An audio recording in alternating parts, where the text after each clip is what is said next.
Hello, and welcome to this Smiths Interconnect webinar.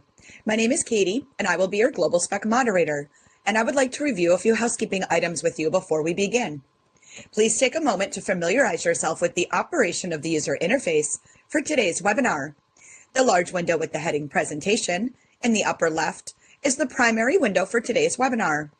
Just to the right of the main presentation window is the speaker bio window with background information on today's presenter. Just below that is the Q&A window. At any time during the presentation, you can enter a question into the box in the lower section of the window and click Submit. Your question will be placed in the queue to address when we get to the Q&A session. At the bottom of your screen, you will see additional buttons to enhance your webinar experience. To see what a particular button does, just place your mouse pointer over it and a tooltip will appear with a description of the button's function. Now I would like to introduce today's presenter. With us today, we have Mike Schweier. Mike is joining us from Smiths Interconnect today. Mike, welcome to today's event, and I'd like to pass things along to you to get this webinar started. So go right ahead. Thank you, Katie. My name is Mike Schweier, and I am a product line manager at Smiths Interconnect for the RF and microwave filters. I look forward to discussing the key selection criteria for radar system components.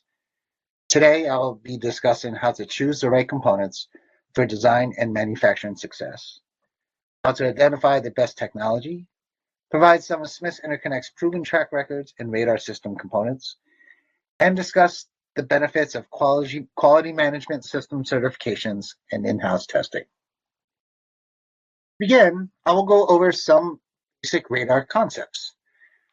There are many applications for radar systems, including air traffic control, missile systems, and weather tracking. These radar systems all have three basic components: a transmitter of electromagnetic energy, a receiver for the reflected electromagnetic energy, and signal processing. Radar system designs are always being improved, and some examples of next-generation radar systems include active electronically scanned array, or AESA radar, passive radars, 3D radar systems, and dual-band radar. For all these applications and radar system configurations, the selection of the RF and microwave components will be critical for the radar performance. One of the first considerations will be the operating frequency of the radar system. Radar systems operate from low frequencies in the HF or VHF range for over-the-horizon applications, millimeter wave for body imaging. Highlighted several frequency bands of interest in common radar applications, such as L-band for long-range air surveillance and S-band for airport surveillance radar. Generally, as frequencies increase, the electromagnetic signals have higher attenuation and therefore have either lower range or require higher power. Higher frequencies are able to support higher data amounts, so there is a trade-off. The frequencies of operation will help determine the type of technology and components. Now I want to narrow down the radar system to AESA systems, as this will enable more focus. AESA radars are multi-mode and multi-target. The most common frequency bands are X, S, and L bands, and these support airborne, shipboard, and land-based mobile and fixed radar applications. One of the reasons I wanted to discuss AESA radar systems specifically is to highlight the high number of transmit elements in these systems. The number of elements provides some additional criteria for component selection due to the requirement of 1,000 to 5,000 elements per system. The AESA radar advantages are with the rapid beam steering, multifunction capability such as surveillance, tracking, and weapons guidance, the enhanced resolution from the precise control of the radar beams, and due to the ability to change frequencies, a resistance to jamming. However, there are additional challenges correlated with the AESA system, and that flows down to the components. There is a significant amount of power consumption with all the elements, and that power generates heat, which must be very well managed. Also, the size and weight as well as the cost can be significant with the number of elements required. Now, to be even more specific, here is an S-band radar system from Lockheed Martin that provides a balance of long and short range capabilities. The key attributes of this system, as provided by Lockheed, is it is faster to the field, it has extended long range capability, it is adaptable and reliable, and has a lower life cycle cost. To achieve these attributes, the components have to offer high performance at a reasonable cost and with high reliability. How is this accomplished?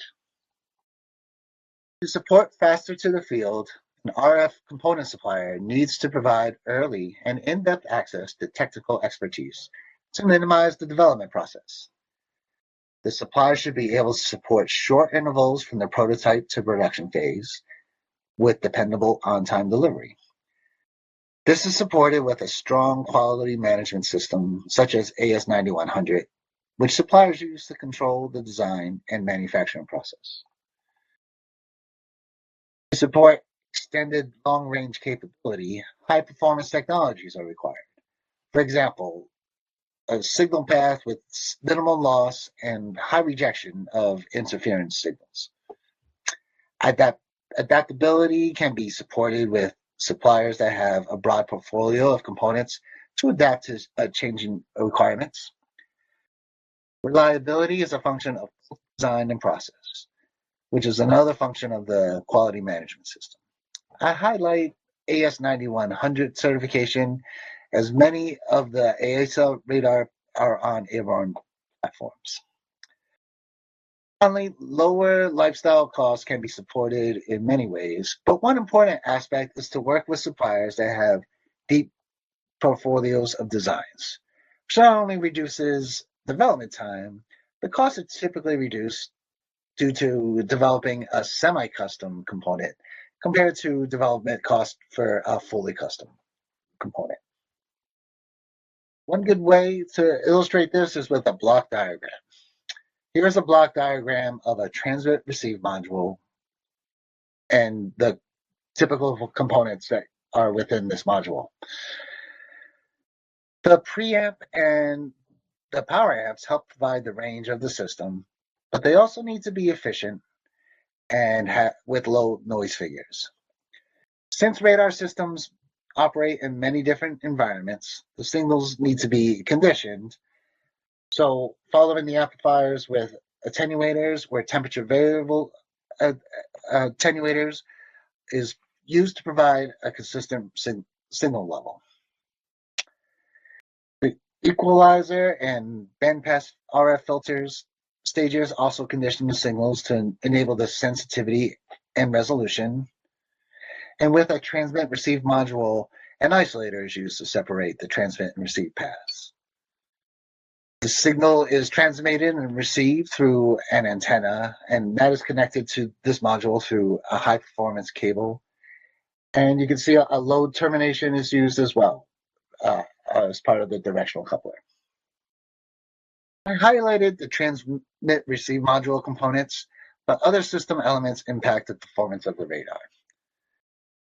Electron beam steering is a key element and supports the beam forming without moving the antennas. Frequency agility of the AESA improves its functionality. High power and low noise amplifiers attribute to the range and sensitivity of the system. Also, the beam forming of the signal reduces unwanted reflections. And finally, since there are many transmit receive modules, an AESA system will provide functionality even if some of the modules are disabled. Where if it was a single transmit receive radar, it would have no functionality at all. Other important criteria for RF components and radar systems are the size and weight. There are typically trade-offs with performance, power handling, and size. Working with suppliers that have solutions that can address these trade-offs with multiple technologies is beneficial for overall system requirements. The reliability of the components are important with rated power handling, and the ability to remove heat from these components will increase the mean time between failure, or MTBF. Suppliers that incorporate materials with good thermal conductivity can enhance the reliability. Also, adding screening and qualifications to the components can provide additional benefits. Thermal shock and mechanical shock, operating temperature measurements, and additional testing will provide higher assurances for component reliability and reduce failures in time. Components typical for transmit-receive modules balance performance, size, reliability, and cost. Amplifiers that provide high efficiency, for example, will require less thermal management. Other components condition the signal, and suppliers can support the attribute most critical for each radar system. A trade-off of a filter would be the smallest overall size against the highest performance. Suppliers that are well-versed in the trade-offs can support the overall goals of the system. The selection criteria for radar system components involves selecting a supplier that ensure they meet these criteria.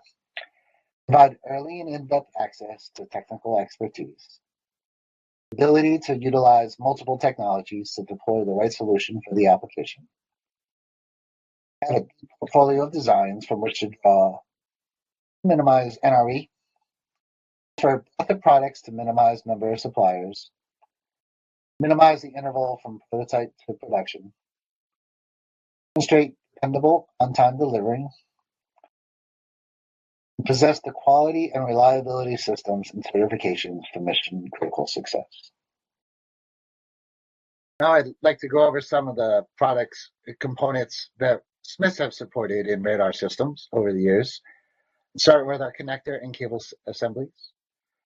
We have ASR precision test cables. These are high-performance VNA test cables for precision testing applications.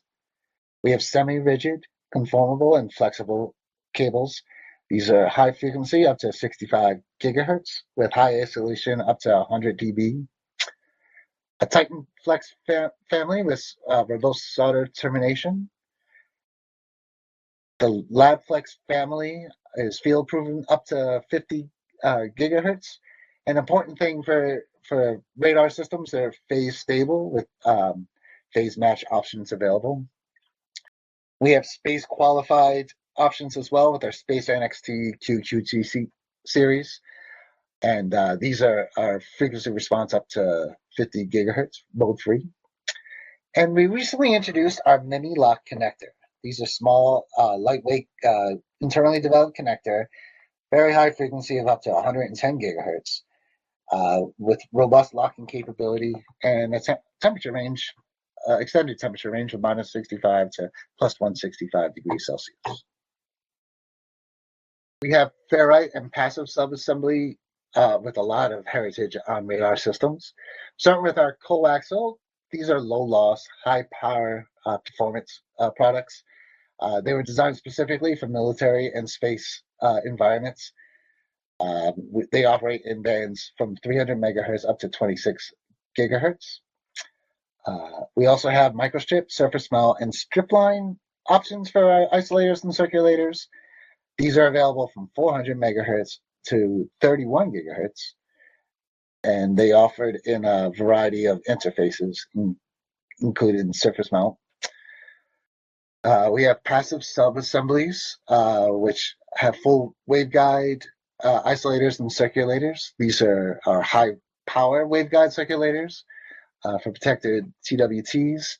Our standard models are from 18 to 260 gigahertz, and we integrate these with low pass, band pass, and high pass waveguide filters. And finally, our waveguide products include isolators, circulators, combiners, transitions, terminations, couplers, loads, and multifunction assemblies.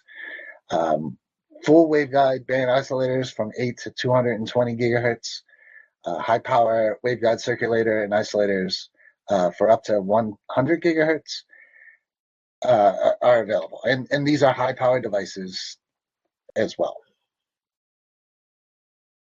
For filters, we do have several topologies that we provide that give balance between performance, size, cost. Starting with our cavity and waveguide filter topologies. These are high Q TEM products that have low insertion loss, excellent rejection capabilities, can handle very high power, and are available up to very high frequencies.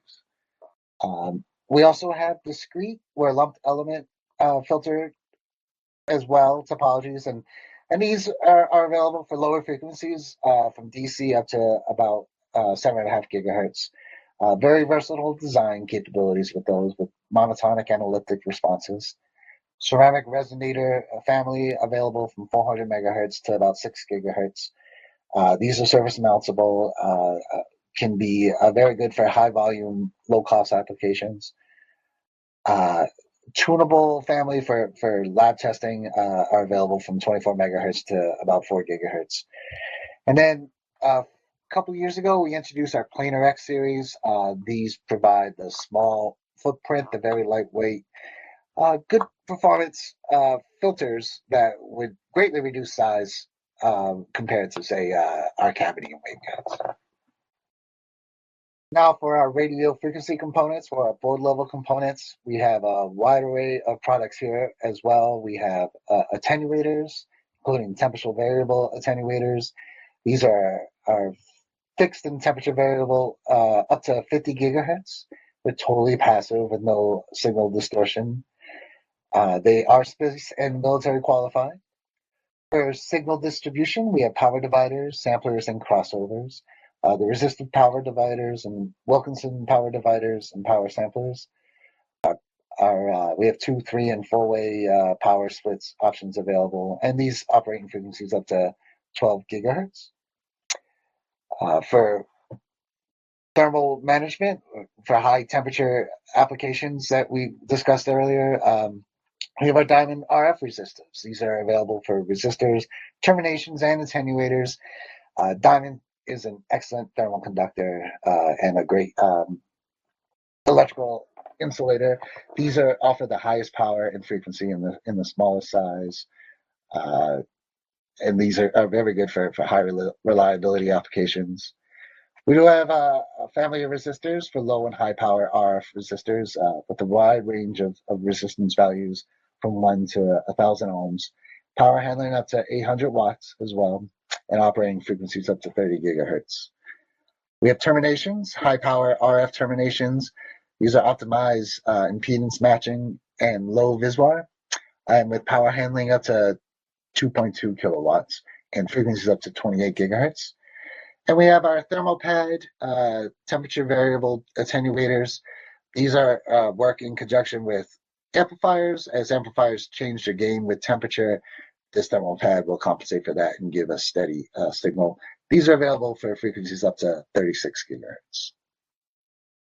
And then we have fiber optic transceivers as well.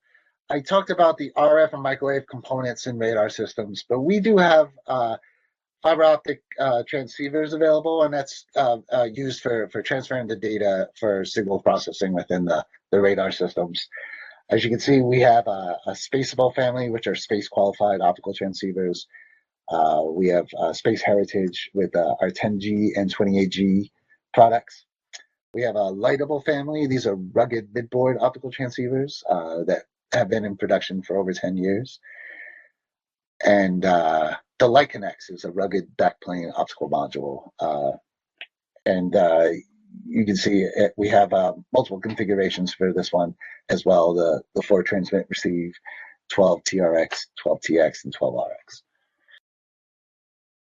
All right, and in summary, we do have a broad range of RF and microwave devices, cable assemblies, transceivers, and transceiver modules in a variety of packages and footprints for high reliability environments. We have locations all over the world. We have 6 customer service centers, 4 manufacturing sites, and 4 R&D locations. You can see here we have locations in Costa Rica, Maryland in the United States, Florida in the United States, and in Kirkland, Canada. In Europe, we have a Dundee in the UK, and we have offices in India and China as well. I'd like to thank you for your time today. I was glad to provide this information. Now I'll turn it back over to Katie, and she will open it up for questions and answers. Thank you very much.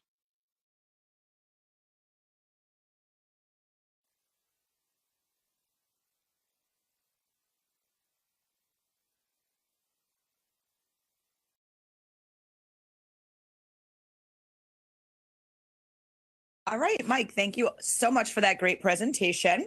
So we are going to move into a live Q&A session at this time.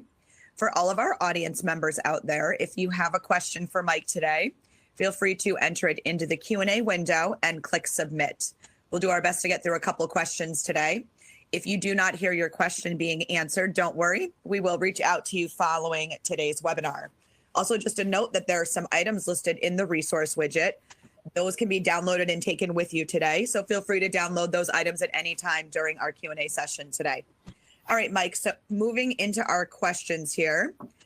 This first question, are the components typically derated for power, and what is most common? Oh, thanks, Katie. Absolutely. Most of our customers do use the typical derating for defense, Department of Defense or NASA standards. At room temperature, that's usually about 50% for power. And then as temperature increases, the power is derated linearly. All right, thank you so much for that answer. So next one in our queue here, this person is asking, what are some of the common component screenings for improving reliability? They mostly see for radar applications requirements for mechanical shock or vibration, including operational vibration, just mostly for the environments these components will be in. Also, thermal shock is a very effective one for removing any issues that might be with the manufacturing process. But yeah, all these, there are many more, but these screenings provide increasing confidence that the components will work for the life of the radar system. Right, thank you so much for that answer. So we have one more question in our queue here, Mike. So I'm going to give the audience a moment to type in or ask any more questions or comments that they might have. Along the bottom of your attendee console, as well as that resource widget, there is a survey which will pop at the end of this webinar. So feel free to take a peek at that and fill that out as we're doing our questions here. So like I said, Mike, we've got one more in our queue today, but we'll give the audience a moment to ask any other questions if they have any. So I'll ask this last one and then hopefully we get one or two more. Mike, how does the component selection vary for different radar applications? Oh, well, yeah, it very much depends on the application. For example, if it's a commercial radar application, it's usually looking for COTS components with no screening really, just because cost can be very sensitive in those kind of applications. For higher, like defense and even some space applications, obviously reliability is much higher, so they could be more custom designs with a lot more screening. So it very much depends on the end application of the radar. All right, great. Thank you so much for that answer. So as I mentioned, if any audience members have any last minute questions, we'll give you a couple seconds to ask anything. While we're waiting, again, check out the widgets along the bottom of your webinar console. There's some great stuff in there that you can take with you today.